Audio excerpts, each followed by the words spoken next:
राजसमंद के नाथद्वारा स्थित श्रीनाथ जी मंदिर में नववर्ष पर देश भर से श्रद्धालु पहुंच रहे हैं। इस पर ज्यादा बातचीत के लिए हमारे साथ जुड़ रहे हैं हमारे संवाददाता दिनेश श्रोत्रिय। आइए जानते हैं इनसे क्या कुछ महत्वता है इस मंदिर की, क्यों इतनी संख्या में लोग यहाँ नववर्ष के लिए पहले दिन पहुंचे यहाँ पे।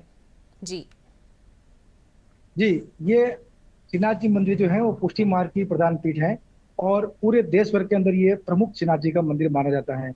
और जो वैष्णव जो लोग हैं, जो वैष्णव पुष्टि मार्ग से जुड़े हुए जो श्रद्धालु जी हैं, वो खास तौर से नाथद्वारा पहुंचते हैं। और जो नववर्ष की जो शुरुआत होती है, जो पहला दिन होता है नववर्ष का, वो दर्शन के साथ अपने पूरी साल की जो शुरुआत है वो आज ही के दिन से करते हैं और पूरे वर्ष की मंगल कामना वो दर्शन के साथ करते हैं। जी बिल्कुल दिनेश, और क्या कुछ आयोजन कुछ किए जाते हैं क्या, जो आ रहे हैं श्रद्धालु उनके लिए कुछ विशेषकर कुछ आयोजन होते हैं, और आगे आगामी हफ्ते में भी क्या कुछ ना कुछ चलता रहता है या सिर्फ आज के दिन के लिए ही विशेष रहता है। जी, पुष्टि मार्ग में यूं देखें तो ये जो 8 दर्शन की जो परंपरा है, वो दिन भर के अंदर 8 झांकियों के दर्शन होते हैं, वो रेगुलर इसी तरीके से पूरे वर्ष भर तक चलते जी रहते हैं। लेकिन विशेष तौर से जैसे जन्माष्टमी हुए और पाटोत्सव हुआ, इस कुछ दिनों के दरमियान यहाँ विशेष झांकियां होती है। लेकिन जो नववर्ष का जो आगाज है, उसको लेके यहाँ के जो श्रद्धालु हैं उनमें खासा उत्साह देखा जाता है। और जो श्रद्धालु न केवल 31 तारीख को बल्कि 5 दिन पूर्व ही यहाँ श्रीनाथ जी में यहाँ पर आके ठहरे हुए हैं और भरपूर वो झांकियों के दर्शन करके, सुबह मंगला झांकी शुरू होती है 5:30 बजे से, वहां से लेकर के शाम को 6 बजे तक की जो झांकियां होती है, सभी झांकियों के दर्शन करके हर एक झांकी का अलग तरीके से अंदाज से वो एक आनंद ले रहे हैं। क्योंकि मंगला झांकी होती है, जो ऐसा माना जाता है कि मंगल मुखी सदा सुखी, इसी भाव को लेके यहाँ के जो श्रद्धालु हैं वो दर्शन करते हैं और श्री जी प्रभु से आशीर्वाद मांगते हैं कि जो उनका वर्ष है वो मंगलमय हो। और उसके उसके बाद जो झांकी शुरू होती है वो श्रृंगार झांकी होती है, उसके बाद ग्वाल आती है, उसके बाद में ठाकुर जी को राजभोग लगाया जाता है। राजभोग के अंदर ठाकुर जी को जो भोग है, कई प्रकार के जो भोग है, पकवान है, उनका भोग लगाया जाता है।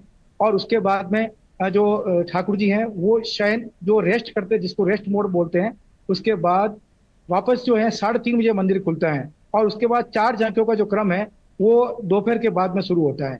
यही क्रम साल भर चलता है और इस इन दरमियान जो श्रृंगार हैं वो विशेष जी श्रृंगार किया जाता है, जिससे कि श्रद्धालु दर्शन करके अभिभूत होते हैं, अलौकिक झांकियों के दर्शन करते हैं। जी जी बिल्कुल दिनेश, आपने जैसा कि कहा कि नववर्ष से कुछ दिन पहले ही लोग आ जाते हैं, सबको इंतज़ार रहता है कि 31 को और फिर 1 तारीख को भी सब झांकियों के दर्शन करें। सबकी अपनी अपनी मनोकामनाएं होती हैं कि साल भर उनका अच्छा बीते, उसके लिए सब अपनी अपनी मनोकामनाएं करते हैं। साथ ही मैं आपसे जानना चाहूँगी किस तरह से प्रशासन तैयारी करता है, क्योंकि बहुत संख्या में यहाँ पे आते हैं श्रद्धालु, पूरे देश भर से आते हैं, तो किस तरह से व्यवस्थाएं की जाती हैं कि बहुत ज़्यादा भीड़ भड़ाड़ ना हो, किसी कोई परेशानी का सामना ना करना पड़े, इसलिए प्रशासन किस तरह से तैयारी करता है।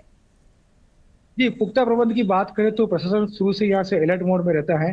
करीब 7 या 8 दिन पूर्व से ही यहाँ पे जो पैदल मार्च है, पुलिस का रूट जी मार्च है, वो किया जा रहा था लगातार। और बड़ी तादाद के अंदर जिस तरह के श्रद्धालु यहाँ पहुंच रहे थे, उसी को देखते हुए जो मुख्य रूप से यहाँ जो ट्रैफिक की व्यवस्था है, उसके अलावा श्रद्धालुओं के ठहरने की व्यवस्था है और दूसरी व्यवस्था जितनी भी है उनको पहुंचने की, ट्रैवलिंग की है, उन सारी व्यवस्थाओं को प्रशासन ने अपने ध्यान में रखा है।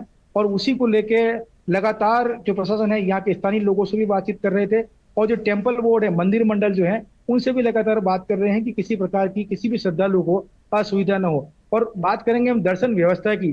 दर्शन व्यवस्था की बात करते तो यहाँ मुख्य रूप से जो 2 दरवाजे हैं मंदिर के, वो एक तो नकार खाना का जो दरवाजा कहलाता है, वो जी लक्ष्मी विलास होटल की धर्मशाला की ओर से प्रवेश होता है। और एक होता है प्रीतम पोल, 2 दरवाजे हैं, वहां से प्रवेश दिया जाता है। महिला और पुरुष दोनों के लिए अलग अलग कतारों की व्यवस्था की जाती है। और जो निकासी है, श्रद्धालुओं की निकासी की होती है, वो मोती महल मार्ग से, मोती महल दरवाजा जो है वहां से वापस श्रद्धालुओं को निकाला जाता है, जिससे कि किसी प्रकार की कोई भगदड़ ना हो और कोई आपाधापी ना हो। और जो बात करेंगे कतार के बाद में अंदर जाने के बाद में जो पद्धति होती है दर्शन की, वो होती है खेवा पद्धति।